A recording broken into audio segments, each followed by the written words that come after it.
Okay, you guys, in this video, we're going to talk more specifically about atomic mass. So there's something called relative atomic mass, and that's going to be the exact mass of one specific atom. And so just one tiny little atom, what's the mass of that guy? Okay. And then you have average atomic mass, and this is what is listed on your periodic table. It's a weighted average of all the isotopes of that element in the entire universe. So we're going to talk about more like what that means in a second. Couple questions that might come up. Why are the masses on the periodic table not whole numbers? Because they're averages. Okay, very rarely do averages come out to whole numbers. And what we're talking about weighted average. So what is a weighted average? It's an average where the different percentages are taken into account. So our class grades are considered weighted averages. And actually, that's the first thing I'm going to do now is give you an example of how you calculate your grade in the class. That might be, interesting to you, and then also it'll give you an idea how we're going to do these problems.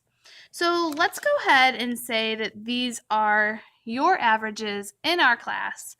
So you do all your work all the time. You get 100% on daily work. On labs, occasionally you get a point off here and there. You get 95% average. And on your quizzes, you're doing pretty good. You're getting an 87%.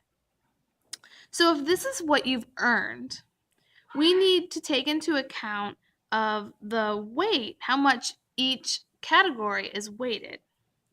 And so daily work is weighted 15%, labs are 15%, and tests or quizzes are 70%.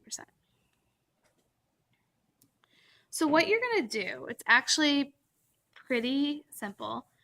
You're going to take the weight and you are going to divide that by 100 or change it to a decimal, whatever is more simple for you. So for daily work, it's 15%, so you're going to take 0.15, and you're going to multiply that by how much you've earned on it. We've earned 100% in this case. For labs, they're 15%, and you've earned 95%. For quizzes, they're 70%, and you have earned an 87 right now. So what you're going to do is you're going to multiply those three things, and then you guys are going to add them together, and then that will be your grade. So if we add all those up, we will get your exact grade in the class if these numbers were true.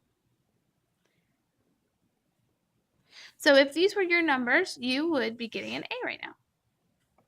Okay, so average atomic mass is going to be the exact same thing. Okay, so your problems for this are going to be exactly the same. They're going to look more difficult because you have these weird numbers to deal with, okay? But I'm promising you they're the exact same difficulty level of what we just did. So let's look at the first one. It says, example for solving for average atomic mass. What is the average atomic mass for the isotopes of silicon? So you have 3 different isotopes of silicon, and they give you how much each one weighs, the relative mass, and they also give you the percent abundance. So you're going to do the exact same thing that we did. You're going to take the percent and change it into a decimal. So for the first one, I'm going to say 0.9223, and I'm going to multiply that by the relative mass. For the next one, now just don't be confused on this. Remember, you have to move your decimal over 2 spots. We did that for the 92, and so it's going to be the same here. The only thing different is moving it over 2 spaces makes me have to put a 0 there. Then we're going to multiply by 28.9764. And then, again, be careful.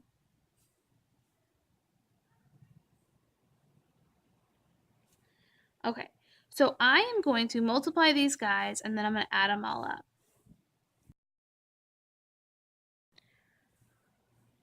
Okay, so if I multiply all of these and then I add them up, I'm going to get 28.08547745.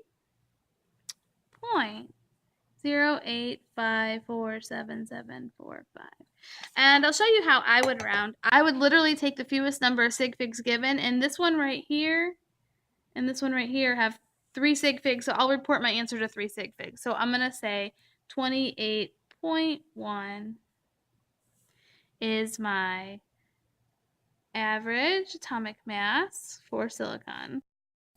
The next problem is mostly the same. It has one little twist on it. They don't tell me what it is. They say unknown, and then they give me the percent and they give me the relative atomic mass. They're asking me to find the average atomic mass, which is exactly what we just did. And then this time I'm going to look it up in the periodic table and figure out the element. So let's do this. So we're going to take the percent. I'm going to change it to a decimal. I'm going to multiply times the relative atomic mass. And I'm going to do that for both of them. I need to be careful on this one. If I move this decimal 2 times over, it's going to be 0.0000015. Okay? So easy to mess these zeros up, guys.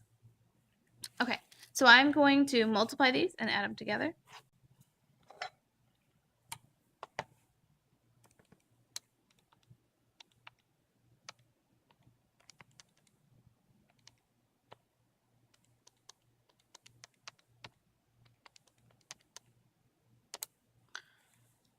Okay. And we get 1.00767904. Again, I'm going to look and see which value has the fewest. Okay, and it's this guy right here. It's 2 non-zero digits, so it's 1.0 is our average atomic mass. And I'm going to look up on the periodic table and see what atom has an average of 1.0 average atomic mass. And do you see here it's hydrogen? Hydrogen's the only one that has anything remotely close to 1. The next lowest is helium, which is 4. So this guy is definitely hydrogen.